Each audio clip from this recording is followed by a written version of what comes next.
আসসালামু আলাইকুম। Hello everyone, কেমন আছেন? আশা রাখি ভালো আছেন। আজকে আমি রান্না করব ডিম ভুনা।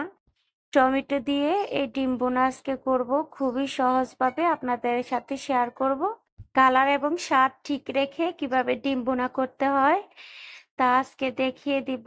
আশা রাখি আমার ভিডিওটি স্কিপ না করে ফুল ভিডিওটি দেখার অনুরোধ রইল। তাহলে আর বেশি কথা বাড়াবো না। এখন চলে যাব রান্নার মূল পর্বে। প্রথমে আমি দিয়ে দিব তেল।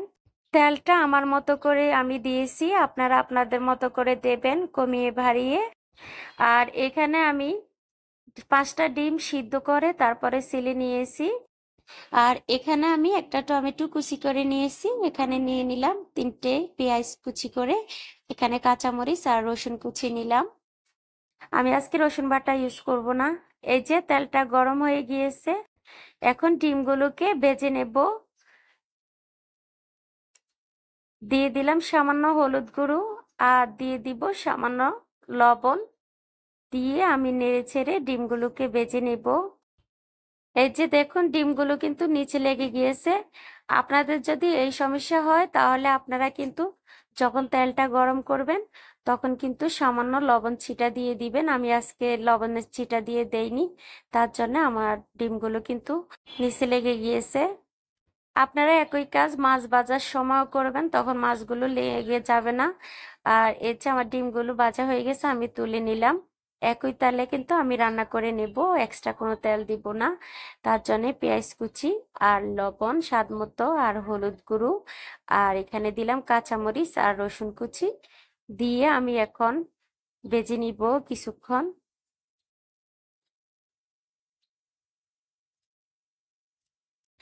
আপনারা ভিডিওটি স্কিপ করে দেখবেন না প্লিজ। স্কিপ করে দেখলে কিন্তু কিছুই বুঝবেন না।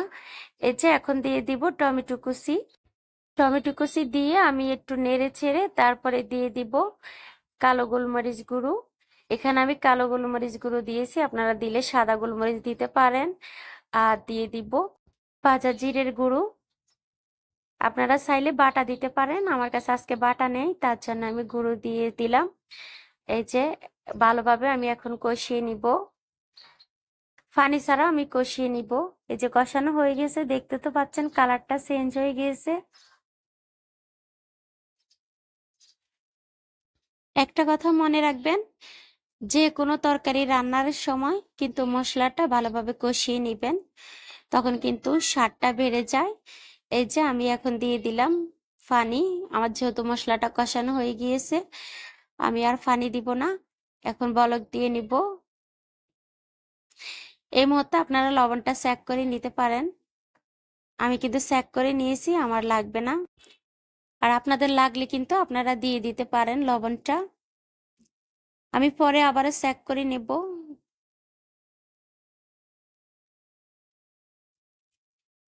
এই যে বলক চলে আসছে, এখন দিয়ে দিব বেঁচে রাখা ডিমগুলো। আমি আজকে টমেটো দিয়ে রান্না করেছি, আপনারা চাইলে এখানে টমেটো ছাড়াও একই নিয়মে রান্না করতে পারেন। দেখুন আমি 5 মিনিট ঢাকনা দিয়ে রান্না করার পরে আমার ঝোলটা কিন্তু অলরেডি শুকিয়ে গিয়েছে। আমি আর একটু শুকিয়ে নিব। আর আপনারা যদি ঝোল ঝোল পছন্দ করেন তাহলে কিন্তু চুলাটা বন্ধ করে দিতে পারেন। এই মুহূর্তে আমি ঝোল রাখবো না, তার জন্য আমি আর একটু শুকিয়ে নিব।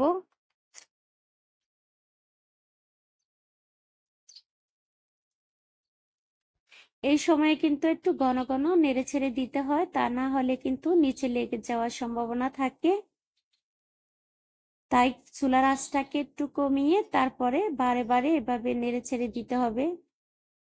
দেখতে তো পাচ্ছেন আমার কিন্তু অলরেডি ডিম ভুনাটা হয়ে গিয়েছে। আমি যখন চুলাটা বন্ধ করে দেব তখন কিন্তু জলটা আর একটু শুকাবে। অলরেডি কালারটা চেঞ্জ হয়ে গিয়েছে, দেখতে তো পাচ্ছেন। এখন আমি চুলাটা বন্ধ করে দিব। আমার ভিডিওটি কেমন হয়েছে কমেন্টের মাধ্যমে জানিয়ে দিবেন। আর ভালো লাগলে লাইক কমেন্ট শেয়ার করে দেবেন। আর নতুন বন্ধু হলে সাবস্ক্রাইব করে দেবেন। আর আপনারা যারা আমার ভিডিওটা দেখেন আমি কিন্তু সবাইকে রিপ্লাই দেই, হয়তো একটু সময় লাগে। আজ এ পর্যন্ত, সবাই ভালো থাকবেন। আল্লাহ হাফেজ।